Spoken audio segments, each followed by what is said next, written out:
الحمد لله نحمده ونستعينه ونستغفره ونؤمن به ونتوكل عليه ونعوذ بالله من شرور أنفسنا ومن سيئات أعمالنا من يهد الله فلا مضل له ومن يضلله فلا هادي له ونشهد أن لا إله إلا الله وحده لا شريك له لا جد له ولا ند له لا مثل له ولا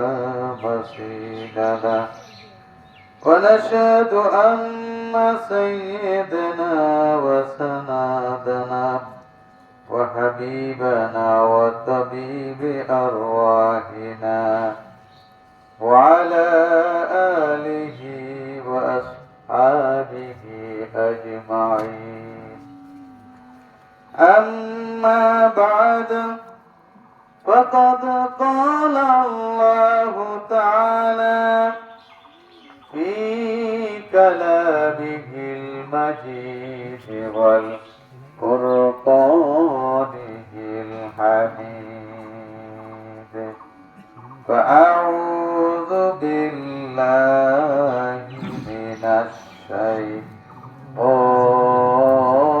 الرجيم بسم الله الرحمن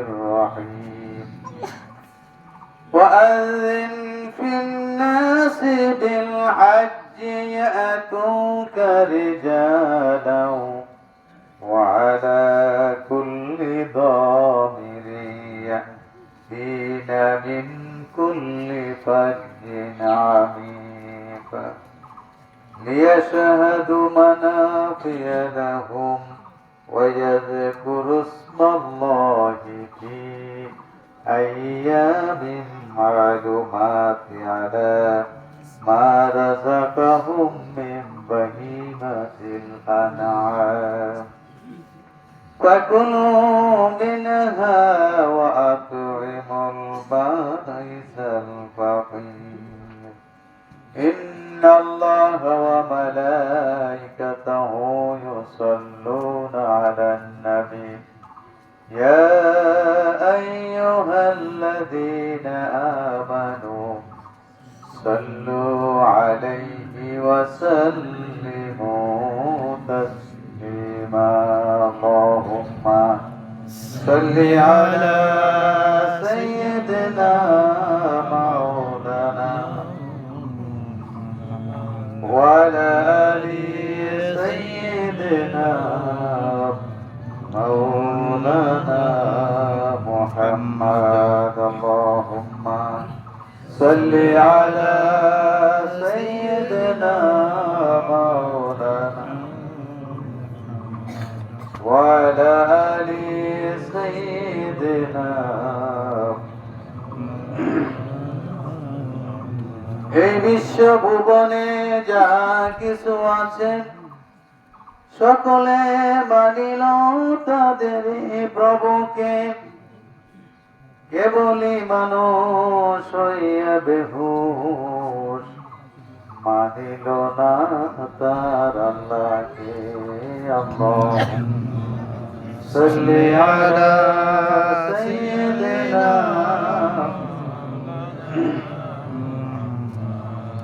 وعلى آل سيدنا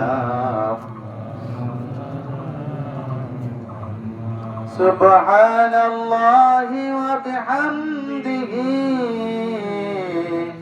سبحان الله العظيم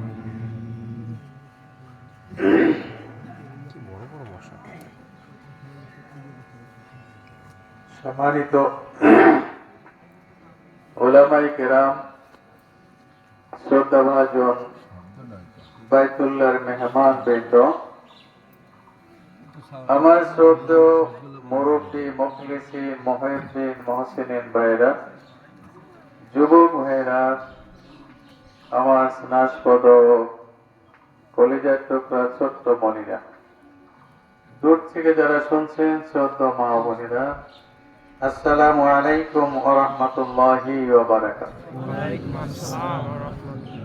সেই মহান রবের দরবারে লাখ কোটি শুকর ও সুজুদ আদায় করছি, যে মহান রব্বুল আলামিন আমাদেরকে বাঁচিয়ে রেখেছেন, সুস্থ রেখেছেন। আমরা খুশি না বেজার? আলহামদুলিল্লাহ। সকলে শুকরিয়া আদায় করি, সকলে বলি আলহামদুলিল্লাহ। সেই রবের দরবারে শুকর ঝাড় করি, অনেকে বেঁচে আছে কিন্তু ময়দানে আসতে পারে নাই, আছে না এরকম? আমরা আল্লাহর সামনে হাজিরা দেওয়ার জন্য এই ঈদের ময়দানে উপস্থিত হতে পেরেছি, সেজন্য রবের দরবারে আর একবার শুকরিয়া আদায় করি, জোরে সোরে বলি আলহামদুলিল্লাহ। মহান রবের দরবারে আর একবার শুকরিয়া আদায় করছি, আল্লাহ রাব্বুল আলামিন না কোন ওটা আবার নিয়ন্ত্রণ আছে।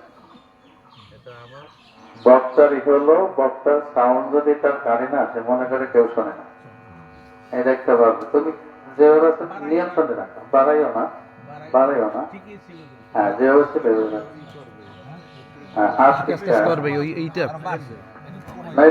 আমি সরে যাই, আর্থিক হচ্ছে তো সেই জন্য কাছাকাছি, এই জন্য আর্থিক ঠিক আছে, সমস্যা নেই। আমি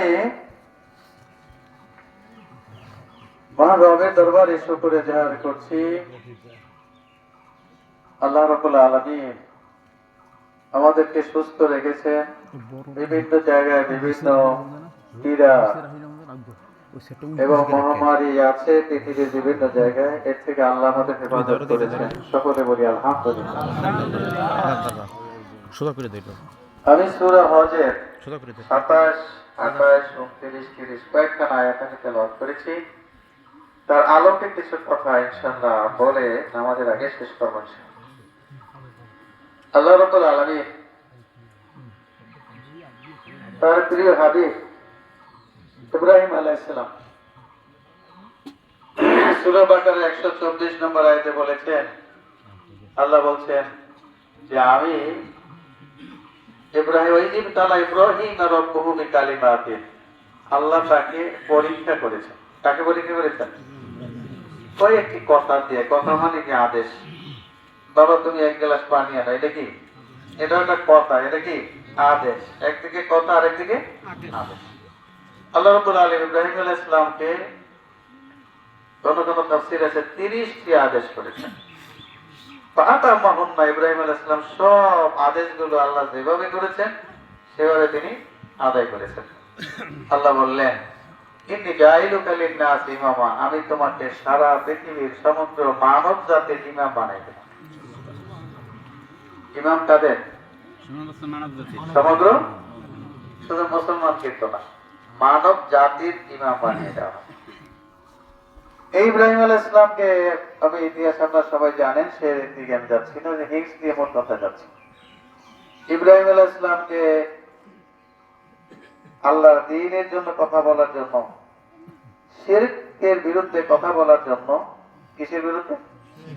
শিরকের বিরুদ্ধে কথা বলার জন্য নমরুদের আগুনের অগ্নিকুণ্ডলিতে নিক্ষেপ হয়েছেন। শিরকের বিরুদ্ধে কথা বলার জন্য দেশান্তর হয়েছেন। শিরকের বিরুদ্ধে কথা বলার জন্য জেল ভোগ করেছেন। মিশর হয়ে ফিলিস্তিনে অবস্থান করেছেন, সিরিয়া অবস্থান করেছেন। আল্লাহ আদেশ করেছেন, আল্লাহ তার দ্বিতীয় স্ত্রী হযরত হাজেরা, আল্লাহ তার উদরে একটি সন্তান দিলেন, তার নাম হল ইসমাইল আলাইহিস সালাম। ইসমাইল আলাইহিস সালামকে দেওয়ার পরে আল্লাহ বলেন, রেখে আসো মরুভূমির মধ্যে। কঠিন কাজ ইব্রাহিম আলাইহিস সালাম করলেন, কাবা ঘরের কাছে রেখে তিনি চলে গেলেন। আল্লাহ রাব্বুল আলামিন ওই সন্তানকে কোরবানির আদেশ করলেন। ইব্রাহিম আলাইহিস সালাম কি বললেন? করছেন? ইব্রাহিম আলাইহিস সালাম আদেশ পালন করেছেন কিনা? করছে। করেছেন। আল্লাহ রাব্বুল আলামিন ছেলে বড় হয়েছে, আল্লাহ বলেন কাবা ঘর নির্মাণ করো, কাবা ঘর বানাও, বানালেন। বলেন আত্তাহির বাইতি লিত-তাইয়িবিন ওয়াল আকিফিন ওয়ার রুকাইস সুজুদ। আমার বান্দারা এই ঘরে আসবে, তওয়াফ করবে, রুকু করবে, সিজদা করবে, এই জন্য ঘরটাকে পরিষ্কার করবে।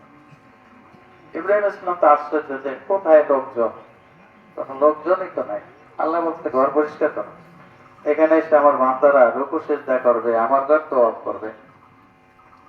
আল্লাহ বলেন ওয়াআযিন ফিন নাসি বিল হজ্জি ইয়াতুকা রিজালান ওয়া আলা কুল্লি দামিরিন ইয়াতিনা মিন কুল্লি ফাজ্জিন আমিক। আল্লাহ বলেন ইব্রাহিম তুমি আযান দাও, দেখবে দূর দূরান্ত থেকে, অনেক দূরের থেকে মানুষ আসছে, এমনকি পায়ে হেঁটে অনেক দূর, 1000 মাইল, 500 মাইল, 100 মাইল দূর থেকে আমার বান্দারা আসবে। আর এমন প্রাণীর উপরে, পশুর উপরে সওয়ার হয়ে আসবে, হাঁটতে হাঁটতে পশুগুলো কৃষকায় হয়ে যাবে, শুকাইয়া যাবে। আল্লাহ বলেন আযান দেব, লোকজন তো নাই, আযান দাও। তুমি দেখবে এত দূর থেকে লোক আসবে, হাঁটতে হাঁটতে লোকগুলো ক্লান্ত হয়ে যাবে, আর পশুর উপরে সওয়ার হয়ে আসবে, ওই পশুগুলো হাঁটতে হাঁটতে শুকাইয়া যাবে। সুবহানাল্লাহ। ইব্রাহিম আলাইহিস সালাম জাবালে কুবাইস, আমরা যারা হজে গিয়েছে, সাফা মারওয়া, সাফা পাহাড়ের সোজা পূর্ব সাইডে, সাফাটা দক্ষিণ পাশে, মারওয়াটা উত্তর পাশে। এই সাফা পারবো, ওখানে জাবালে কুবাইস একটা পাহাড়ের নাম ছিল জাবালে কুবাইস। ইব্রাহিম আলাইহিস সালাম জাবালে কুবাইসের উপর দাঁড়িয়ে আযান দিলেন, तमाम পৃথিবীর মানুষকে দাওয়াত দিলেন, হে দুনিয়ার মানুষ, তোমরা আসো আল্লাহর ঘর তওয়াফ করার জন্য, আল্লাহর ঘরে সাই করার জন্য, সাফা মারওয়া সাইয়ের জন্য, আর আল্লাহর ঘরে সিজদা দেওয়ার জন্য আসো। আমি তোমাদের জন্য আল্লাহর ঘরকে আমি আমার ছেলেকে নিয়ে বানাইছি আর পরিষ্কার পরিচ্ছন্ন করে দিলাম। সুবহানাল্লাহ। আল্লাহ জানাই দিলেন ইব্রাহিম, তুমি যে জাবালে কুবাইসের উপরে দুনিয়ার মানুষকে তুমি দাওয়াত দিয়েছো, কিয়ামত পর্যন্ত যত আমার বান্দা আসবে, ওই বান্দাদের রূহের জগতে তোমার দাওয়াত আমি পৌঁছাইয়া দিলাম। আল্লাহ রাব্বুল আলামিন ইব্রাহিম আলাইহিস সালামকে দাওয়াত দিলেন। এই দাওয়াতে যারা লাব্বাইক বলে, যাদের সামর্থ্য হয়েছে লাব্বাইক বলেছে, আল্লাহ ওই বান্দাদেরকে তার ঘরে হাজিরা দেওয়ার তৌফিক দান করবেন। জানি না আমরা এখানে যারা আছি কার তকদিরে আছে। আমি জীবনে একজন লোককে দেখেছি, আমার ছাত্র জীবনে 3 বার হজের টাকা দাখিল করতে হয় নাই। ধামুরা বাড়ি, ঘটনাচক্রে তার বাড়ি বৃষ্টিতে ভিজে, আমি আমার কাকার স্বাস্থ্য ভাই 3 জন মিলে রাত্রিবেলা তার বাড়িতে ছিলাম আশ্রয় হিসেবে। তখন রাস্তাঘাট খারাপ ছিল, ধামুরা থেকে, ধামুরা কাছাকাছি। বললো যে আমি 3 বার টাকা দাখিল করছি। তাহলে দেখা যায় টাকা দাখিল 3 বার করছে, টাকা থাকলেও কাবা ঘরে যাওয়া যায় না, যদি আল্লাহর মঞ্জুর যতক্ষণ না হয়। এই জন্য আল্লাহর কাছে সাহায্য চাইতে হবে যে আল্লাহ আফিক লানা লিমা তুহিব্বু ওয়া তারদা। আল্লাহ তুমি যা ভালো পছন্দ করো, আল্লাহ ওই কাজটা করার আমাদের তৌফিক দান করো। সকলে বলে আমিন। আমিন। তাহলে আল্লাহ রাব্বুল আলামিন দাওয়াত দিলেন, হাজী সাহেবরা কি করলেন? গেলেন। হাজী সাহেবরা যাচ্ছে না, গিয়ে হাজী সাহেবরা কি করেন? আল্লাহ 28 নম্বর আয়াতে বলছেন, লিয়াশহাদু মানাফিয়া লাহুম ওয়া ইয়াযকুরু ইসমাল্লাহি ফি আইয়ামিন মা'লুমাতিন আলা মা রাযাকাহুম মিন বাহিমাতিল আন'আম ফাকুলু মিনহা ওয়া আতিমুল বাইসাল ফাকির। আল্লাহ বলেন যে আমার ঘরে যারা তওয়াফ করতে আসছো, তোমরা যারা হাজী সাহেবরা গেছেন, এখন যারা আছেন তাদের জন্য হাজী সাহেব কি করবে? সে কি করবে? লিয়াশহাদু মানাফিয়া লাহুম, যেই সব জায়গায় ঘুরলে উপকার আছে, উপকার বলতে কি সওয়াব, আল্লাহ সন্তুষ্টি আছে, ওই জায়গাগুলো সে ঘুরলো। সাফা মারওয়া সাই করলো, কাবায় তওয়াফ করলো, মিনায় অবস্থান করলো, মুজদালিফায় অবস্থান করলো, আরাফায় অবস্থান করলো। যারা হাজে যাবেন, একটি কথা আমি সবাইকে, যারা ইনশাআল্লাহ ভবিষ্যতে যাবেন, স্মরণ করে দিতে চাই। সেটা হচ্ছে, অনেকে হজে যায় মাসলাক না জানার কারণে হজের আহকাম আদায় হয় না। আরাফার ময়দানে অবস্থান করবে 9 তারিখ সকাল থেকে সূর্যাস্তের পর পর্যন্ত, অথবা যে কোনো এক সময় যে হাজির হবে, কিন্তু থাকতে হবে তখন শেষ কোথায়? সূর্যাস্তের পর পর্যন্ত। আমাদের বাংলাদেশে অনেক হাজি সাহেব দেখা যায় 2:30-3টার পরে যাত্রী বস্তা লইয়া তারা মজবেলা হয়ে রওনা। আমাদের দু একজনে বলেছে 3:30-4টার সময় আমার দু একজন কলিগ 4টার সময় রওনা আছে, তাই কই যান? মুজদলে বাজে। কিন্তু ওইখানে সন্ধ্যা সূর্যাস্ত পর্যন্ত, সূর্য অস্ত যাবে, তারপর অবস্থান করা, এরপরে ওখানে সবর হবে, মাগরিব এশা নামাজ পড়বে মুজদালিফায়, কিন্তু ওইখানে সূর্য অস্ত যাবে ওখানে বসে। এই হাকামটা পূরণ না হলে তার হজের যে ফরজ, একটি ফরজ ব্যাঘাত হয়ে গেল।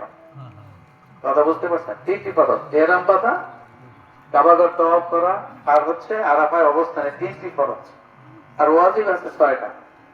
তাহলে এইটা এর একটা ফরজ বাদ গেলে হজই হলো না, এত কষ্ট করে গেল। এই জন্য আমরা যারা ভবিষ্যতে ইনশাআল্লাহ যাবেন তাদেরকে মনে করে দিতেছি যে আরাফাত থেকে সন্ধ্যার আগে কোথাও যাবেন না। তারপর আল্লাহ বলেন যে এই জায়গাগুলো ভ্রমণ করলো, তারপরে কি করলো?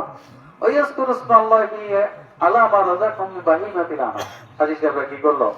আরাফায় অবস্থান হয়ে গেল, মুজদালিফায় হয়ে গেল, এখন মিনায় কোরবানি করতে হবে। আমি যে চতুষ্পদ প্রাণী দিলাম, এই প্রাণীগুলোর থেকে, প্রাণীগুলোর গায়ে আল্লাহর নাম নিল।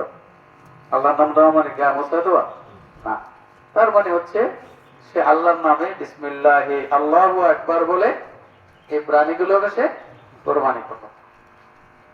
এখন কোরবানি করে কি করবে? ইদানিং বিভিন্ন ইউটিউবে বিভিন্ন রকমের কথাবার্তা আসে। কেউ কয় যে আল্লাহ তো বলছে যে ভাগ করে দিতে, কোথায়? 3 ভাগ করছে কোথায়? আল্লাহ তোর ভাগই করে নেই, খালি কইছে তুমি খাও। এবছরে কোরবানির গোশত আগামী বছর ঈদের পার করে নাতি জামাইকে খাও, বলছে আল্লাহ? আল্লাহ বলছেন যে ওয়াতিমুল বাইসা ফাকির ফাকুলু মিনহা, তুমি যে এখন কোরবানি করলা, তুমি এই কাছে খাও। ওয়াতিমুল বাইস, বাইস হলো যারা দুস্থ, মানে গরিবের 2টা ক্লাস আছে, একটা হলো মিসকিন এবং ফকির। মিসকিন হলো কুত ইয়াউমি, যার একদিনের খাবার আছে, হলো মিসকিন। আর যার মোটেও নাই, ঘর নাই, বাড়ি নাই, খাওয়ানো নাই, সে কি? ফকির। একজন হলো দুস্থ, তার কিছুই নাই, আর একজন হচ্ছে তার সামান্য কিছু আছে। সুতরাং ওই দুস্থকেও খাও, আর ওই যে আছে তাকেও তুমি দাও। বলতে আমার আত্মীয় স্বজন গেল কোথায়? এই আত্মীয় স্বজনের বিষয়টা আছে না? আত্মীয় স্বজন গেল কোথায়? আল্লাহ রাব্বুল আলামিন সূরা, এই সূরার 36 নম্বর আয়াত, 37 নম্বর আয়াতে আল্লাহ বলছেন, আর একটু ক্লিয়ার করে আল্লাহ বলে দিয়েছেন। আমি জাস্ট পয়েন্ট গুলো কথা বলে আমি শেষ করবো ইনশাআল্লাহ। আল্লাহ বললেন যে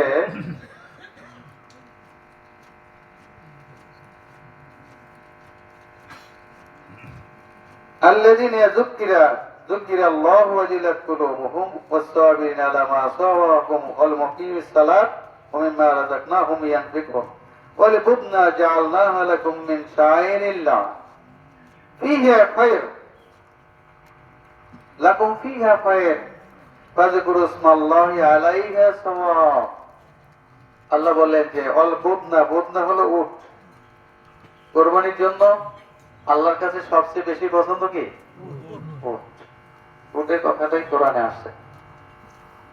গরুর কথা, মহিষের কথা এগুলো কিন্তু সরাসরি আসেনি, হাদিসে আসছে।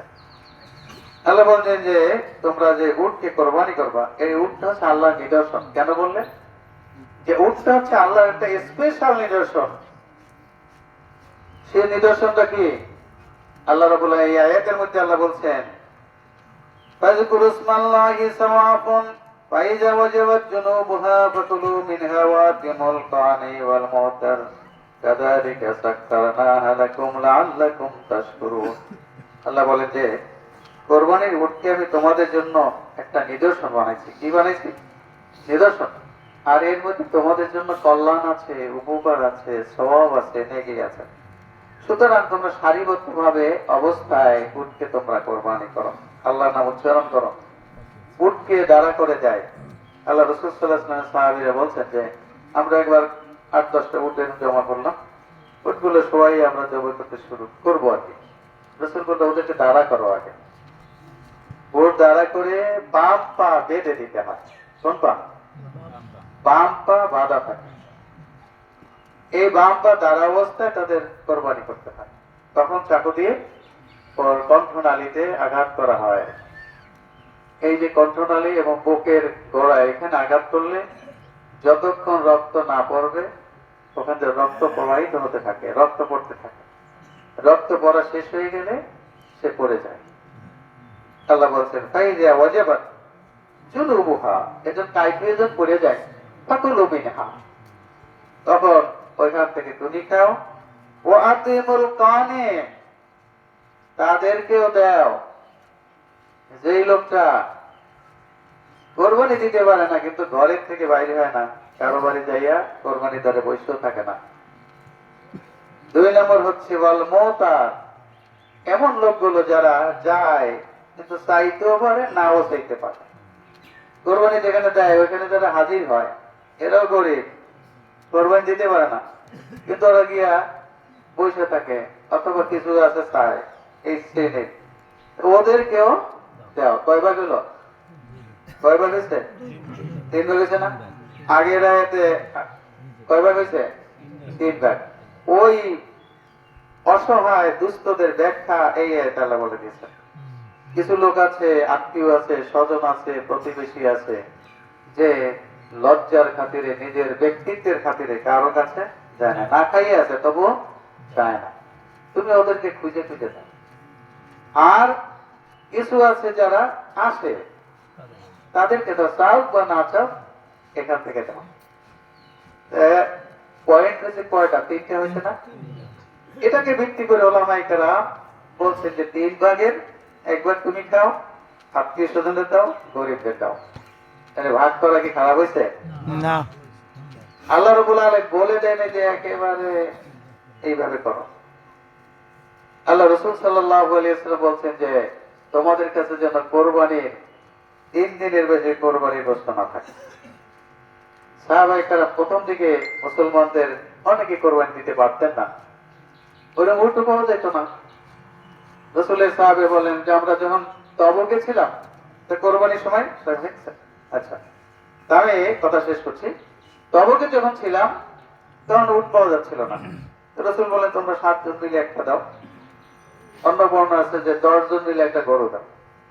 যে 10 জন মিলে আমরা গরু দিয়েছি, 7 জন নিয়ে গরু কোরবানি করেছি। এই কারণে সেদিন আমাকে একজন প্রশ্ন করেছে, স্যার আমরা 7 ভাগ কোথায় পাইলাম? আল্লাহ তো বলছেন একটা দিতে, এখানে কি হলো? আমি বললাম এটা রাসূলের হাদিস, রাসূল বলে গেছেন। এবং সূরা আনামের 142 আর 44 আয়াত আমরা পড়ে দেখেন, সেখানে আল্লাহ বলে দিয়েছে যে তোমার 8 জোড়া প্রাণীর কথা আল্লাহ বলেছেন। সামানিয়াত আজওয়াজিন মিনাদ দানি নাসনাইনি ওয়া মিনাল বাকারি ইসনাইনি, গরুর শ্রেণীর 4টা আর বকরির শ্রেণীর 4টা। বকরির লগে দুম্বা আছে, কি আছে, মেষ আছে না, ভেড়া, এরা হলো বকরির শ্রেণী। আল্লাহ 2 জোড়া বলেছেন, পুরুষ মেয়ে। অনেকে আরব দেশের মানুষ মনে করতো যে মেয়ের প্রাণী কোরবানি দেওয়া যাবে না, এই জন্য আল্লাহ ছেড়ে দিলেন যে মেয়ে হোক পুরুষ হোক জোড়া জায়েজ আছে। মহিলাদের অর্থাৎ বকরির শ্রেণীর 2 জোড়া আর গরুর শ্রেণীর 2 জোড়া। উট, গরু, দুম্বা, উট, গরু, মহিষ, এগুলো এই গরুর শ্রেণী আল্লাহ ভাগ করে দিচ্ছেন, যাতে একটা পুরুষ একটা নারী, পুরুষ জবা দিলেও সমস্যা নাই, নারী জবা দিলেও সমস্যা নাই। এই বিষয়গুলো অনেক সময় আমরা অতিরিক্ত বাড়াবাড়ি ভাইরাল হওয়ার জন্য অথবা খুব বেশি বাড়াবাড়ি হয়ে যাচ্ছে। এই জন্য আমি কথাটা, যেহেতু এমনি জেনারেল আলোচনা তো আমরা সবসময় করি, এই জন্য এই পয়েন্টগুলোর উপর আমি একটা কথা বলার প্রয়োজন মনে করছি। আরেকটি বিষয় হচ্ছে যারা কোরবানি করবেন, কথা শেষ করছি, সেটা হচ্ছে আল্লাহ রাব্বুল আলামিন এই কথাটা, শেষ কথাটা হচ্ছে কাযালিকা সাক্কারনা লাকুম লাআল্লাকুম তাশকুরুন, আমি তোমাদের জন্য এই উটকে অধীনস্থ করে দিয়েছি। সুবহানাল্লাহ। এই জন্য গরু দৌড়াদৌড়ি এক সময় করে, কিন্তু যারা আরব গেছেন এই উট কিন্তু দৌড়াদৌড়ি করে না। ওরে যখন দাঁড়া করে রাখে সে কোনো নড়াচড়া নেই। আল্লাহ এই কথাটাই বলছেন যে ওদেরকে তোমাদের অনুগত বানাই দিয়েছি, তুমি কোরবানির জন্য হাজির করেছো, ও বুঝতে পারছে, ওর একটা মন আছে। আল্লাহ রাব্বুল আলামিন ওই আসমানি ইলহাম ওর মধ্যে আছে, কিতাব নাযিল হয়নি ওর প্রতি, কিন্তু ওর মধ্যে, ওর ব্রেনের মধ্যে আল্লাহ এই জ্ঞান দিয়েছে যে আমাকে আল্লাহ কোরবানির জন্য নিয়ে এসেছে, আল্লাহ আমাকে কবুল করুক, এই জন্য সে স্থির হয়ে দাঁড়ায় থাকে। সুবহানাল্লাহ। এটা হচ্ছে তোমাদের জন্য একটা নিদর্শন যে প্রাণীরা দৌড়াদৌড়ি করে, কিন্তু আমি আমার এই প্রাণীকে তোমাদের অনুগত বানাইছি যে কোরবানির জন্য হাজির করা হলে সে আর কোন নড়াচড়া করে না, ওখানে স্থান বেশি দাঁড়িয়ে থাকে। তো আল্লাহ রাব্বুল আলামিনের আমরা যারা কোরবানি করব, ইব্রাহিম আলাইহিস সালামের ওই মন নিয়ে, ইন্না সালাতি ওয়া নুসুকি ওয়া মাহইয়ায়া ওয়া মামাতি লিল্লাহি রাব্বিল আলামিন, আমার নামাজ, আমার জীবন, আমার কোরবানি, আমার মৃত্যু সমস্ত কার জন্য, এই মন নিয়ে আমরা কোরবানি করবো ইনশাআল্লাহ। যারা কোরবানি করতে পারবো না, আগের জুমায় হয়তো কেউ আলোচনা শুনেছেন, তারা নখ, রাসূল বলেছেন যারা নখ, চুল, দাড়ি শেভ করবে না এই কয়দিন, 1 থেকে 9 দিন, আল্লাহ রাব্বুল আলামিন ওই ব্যক্তিদের কোরবানির সওয়াব আল্লাহ দান করবেন। সেই জন্য আমরা যারা কোরবানি করব, এইটা নিয়ে গোশত খাওয়া, কোন এলাকার গরুদের গোশত বেশি হয়, খাইতে মজা হয়, এসব আলোচনা না করি। আল্লাহর সৃষ্টি এক এক জায়গায় এক এক বরকত আল্লাহ রেখে দিতে রাখছে না। সব জায়গার এক এক এলাকার খাসির গোছের মজা বেশি, গরুর গোছের মজা বেশি। এক এক এলাকার একটা আবহাওয়া প্লাস ওই এলাকার শস্য খাদ্যের একটা প্রভাব আল্লাহ রেখে দিয়েছেন, এই জন্য ওই এলাকার মজা বেশি হতে পারে। সেটা আমাদের আলোচনার বিষয় না। আমাদের আলোচনার বিষয় আমি এই জীবটাকে আমি হত্যা করছি না কোরবানি করছি। সেই জন্য ওই মন নিয়ে যে ইব্রাহিম আলাইহিস সালাম নিজের সন্তানকে কোরবানি করেছিলেন, আর আমাকে আল্লাহ সুযোগ দিয়েছেন, সন্তানকে তো কোরবানি করতে বলেন, আল্লাহ আমাদের জন্য সুযোগ দিয়েছেন যে তুমি কোরবানি, ওই একটি পশু কোরবানি করলো ইব্রাহিম আলাইহিস সালাম নিজের সন্তানকে কোরবানি করে যেই নেকি অর্জন করেছেন, আমি রব্বুল আলামিন তোমাদেরকে ওই রকম নেকি দিয়ে দেব। এই জন্য আর যারা কোরবানি করবেন, কোরবানি জবের সম্পর্কে রাসূল বলছেন যখন তুমি কোনো ইন্নাল্লাহ ইউহিব্বুল আহসান, আল্লাহ ইহসান পছন্দ করেন, সুতরাং তোমরা যখন কোনো কিছু জবে করবে, ফাহসিনুল কাতলা, যখন কোনো কিছু জবে করবে তখন এটার উপর ইহসান করো। এবং রাসূল বলছেন তোমার ইউসফিরুল হিদ্দাম, তোমাদের চাকুগুলোকে, ছুরিগুলোকে ধারালো করে নাও যাতে ওর কষ্টটা কম হয়, রাসূল বলছেন, এবং তার আরাম দিও। এই জন্য অনেক সময় আমি নিজে অনেক জায়গায় দেখেছি যারা কষাই থাকে জবে করে তাড়াতাড়ি গোশদান ভাগ করতে পারে, এই জন্য পা কেটে দেয়, তারপরে একটা খোঁচা মারে, 2-3টে রস যদি কাটা হয়ে যায় খালাস। কোনোটা একটু ব্লিডিং হয়ে যেতে সময় লাগে, কোনোটা একটু তাড়াতাড়ি হয়ে যায়। কিন্তু আপনি যখন পায়ের রগ কেটে দিলেন, সে স্ট্রোক করতে পারে। আমরা কিন্তু বুঝি না, গরু স্ট্রোক করে, মারা যায় না, ওর স্ট্রোক করে। এবং এই গন্ঠনতে যখন খোঁচা দেয় তো হার্টে গিয়ে লাগলে সে স্ট্রোক করে, স্ট্রোক হলে কোরবানি হলো না, এটা হলো কি হত্যা হয়ে গেল। তা আপনারা যারা কোরবানি দিবেন, এই মাসালা আজকের জন্য না, বিষয়টা মনে রাখবেন, খেয়াল রাখবেন, যে কোনো সময় আপনি গরু জব দিবেন, ওখানে আঘাত করা যাবে না। তাইলে সেটা এমনিও যখন আপনি জব করে খাবেন, তাতে সে স্ট্রোক করলে তো আপনি সব থেকে বঞ্চিত হয়ে গেলেন এবং গুনাহগার হয়ে যাবেন। ভাইয়েরা আপনারা যারা আছেন, ফাঁকে জায়গা আছে, ঢুকে পড়েন, এখনই নামাজ শুরু হবে ইনশাআল্লাহ। যে কথা বুঝাতে পারছি, এই পয়েন্টটা আমার প্রায় জায়গায় এই সমস্যাটা আমি দেখি। আমি আমার জীবনে আমার এলাকায় একটা গরু জব দিতে গিয়ে আমার মনে কান্না আসছে।